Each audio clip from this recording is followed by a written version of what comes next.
تقریباً 2.25 ارب امت اور اتنا سا اسرائیل، اتنا سا اسرائیل اور 2.25 ارب امتی، اتنا سا اسرائیل نے پوری امت کو آگے لگا ہوا ہے۔ بیک وقت لبنان،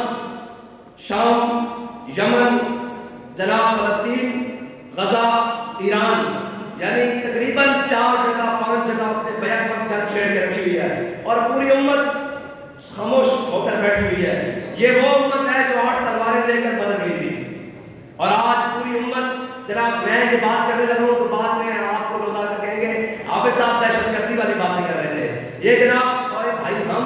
بدر کی بات کریں تو ہم دہشت گرد ہیں، وہ چھوٹے چھوٹے بچوں کے اوپر بم برسا دیں وہ دہشت گرد نہیں ہے، وہ مسجدوں کے اوپر بمباری کر دیں وہ دہشت گرد نہیں، وہ سویلینز کے اوپر بمباری کر دیں وہ دہشت گرد نہیں۔ ہم محمد عربی کی تلوار کی بات کریں ہم دہشت گرد ہو جاتے ہیں، ہم قرآن کی بات کریں ہم دہشت گرد ہو جاتے ہیں، ہم جناب غزوہ بدر کی بات کریں، احد کی بات کریں، خندق کی بات کریں، مراسی کی بات کریں، مستلق کی بات کریں، ہم دہشت گرد، اور وہ پوری امت کو کاٹ کر اور جناب دندناتا پھر رہا ہے پوری دنیا میں اسرائیل، اس کا جہاں مل جاتا ہے دنیا میں وہ بمباری کرتا ہے، بندے مار دیتا ہے، اسے کوئی پوچھنے والا نہیں۔ ہم صرف بات کریں کہ یار یہ ظلم ہو رہا ہے، یہ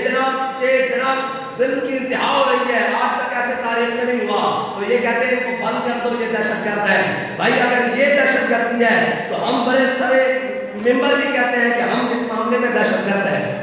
کسی کو کوئی تکلیف ہو ہم اس معاملے میں دہشت گرد ہیں۔ اگر فلسطینی مظلوموں کی بات کرنا دہشت گردی ہے تو یہ اگر اسلام کی بات کرنا دہشت گردی ہے، اگر ناموس رسالت کی بات کرنا دہشت گردی ہے، اگر ختم نبوت کی بات کرنا دہشت گردی ہے، تو ہم بڑے سارے ممبر یہ کہتے ہیں کہ ہم یہ دہشت گردی ہر بار کریں گے، 100 بار کریں گے، سرے بازار کریں گے، اگر وقت آیا تو سرے دار بھی کریں گے۔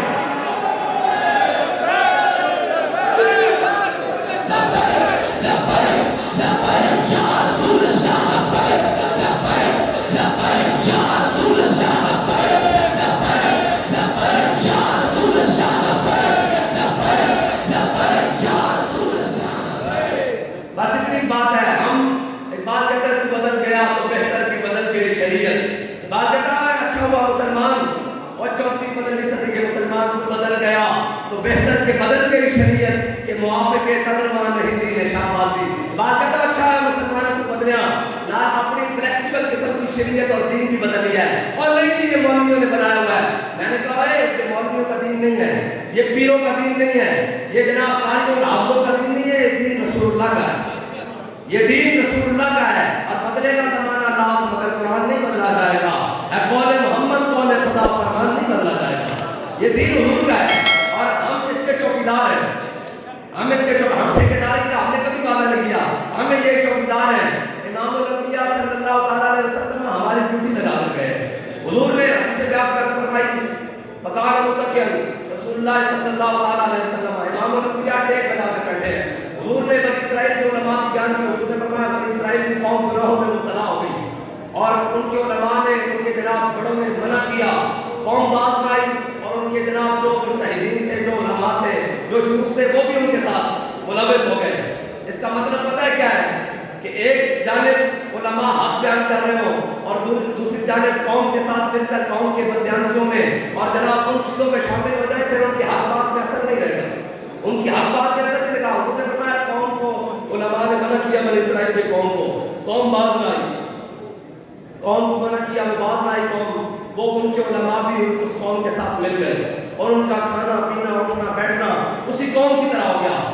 فجلس رسول اللہ، کہتے ہیں جب حضور نے اپنی امت کی علماء کی باری کی نا تو امام الانبیاء ٹیک لگا کر بیٹھے تھے، حضور اٹھ کر بیٹھ گئے اور حضور نے 3 بار قسم اٹھائی، فرمایا اللہ کی قسم جس کے قبضہ قدرت میں میری جان ہے، اللہ کی قسم جس کے قبضہ قدرت میں میری جان ہے، اللہ کی قسم جس کے قبضہ قدرت میں میری جان ہے، میری امت کے علماء نے یہ کام نہیں کرنا۔ انہوں نے کیا کرنا ہے؟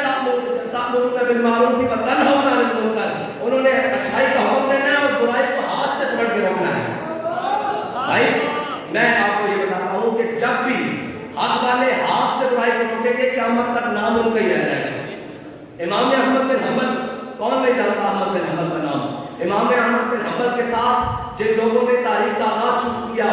خلیفہ کے خلاف، اس نے کہا قرآن مخلوق ہے، آپ نے کہا صفت قدیم ہے، جب آپ نے جناب اس تاریخ کا آغاز شروع کیا تو تقریباً کہتے ہیں 1.5 لاکھ علماء احمد بن حنبل کے ساتھ تھے، لیکن اس وقت کے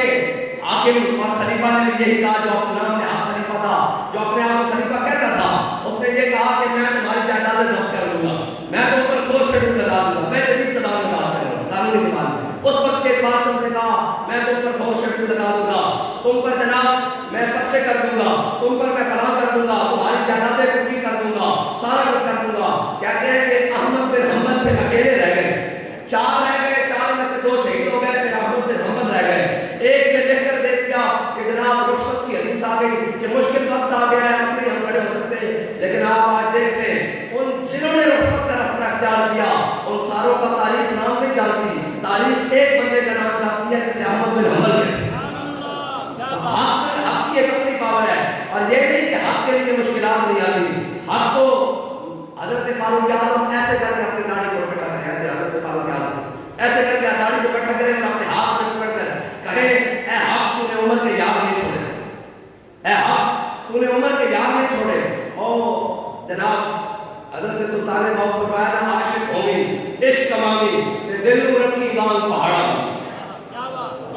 لاکھ لاکھ بدیاں تے ہزاراں غلامے کر جانی باغ بہارا ہوں۔ یہ جو رستہ ہے نا حق کا رستہ، یہ وہی چنتے ہیں جن کو اللہ چنتا ہے۔ اللہ یختص برحمتہ من یشاء، اللہ جس کو چاہے اپنی رحمت کے لیے خاص کرتے ہیں۔ حق حق ہے، جس نے بین ہو کے رہنا ہے، لیکن اس کے لیے حق والوں کے ساتھ کھڑے ہونے کے لیے یہ بھی مجھے یہ بتائیں کہ لاکھوں کی فوج ہوگی یا ہزاروں کی فوج ہوگی یزید کی، کسی ایک سپاہی کا نام بھی کسی کو یاد نہیں ہے کہ کون ہوگا۔ ہاں اس سپاہی اس پوری فوج میں سے ایک کو جانتے ہیں جو اس صف سے نکل کر ادھر آیا ہے، اس کو ہور کہتے ہیں، اس کو ہور کہتے ہیں۔ قیامت تک نام ہور کا رہنا ہے۔ ان کو جناب وہی باطل میں رکھا جاتا ہے، تعداد نہیں تو نہ کرتے، ہمیشہ تعداد میں آج تک باطل تعداد میں زیادہ ہوا ہے، بدر سے لے کر آج تک باطل تعداد میں زیادہ ہوا ہے۔ حق والے ہوتے تھوڑے ہیں، لیکن جتنے ہوتے ہیں ستھرے ہوتے ہیں، جتنے ہوتے ہیں یہ ستھرے ہوتے ہیں۔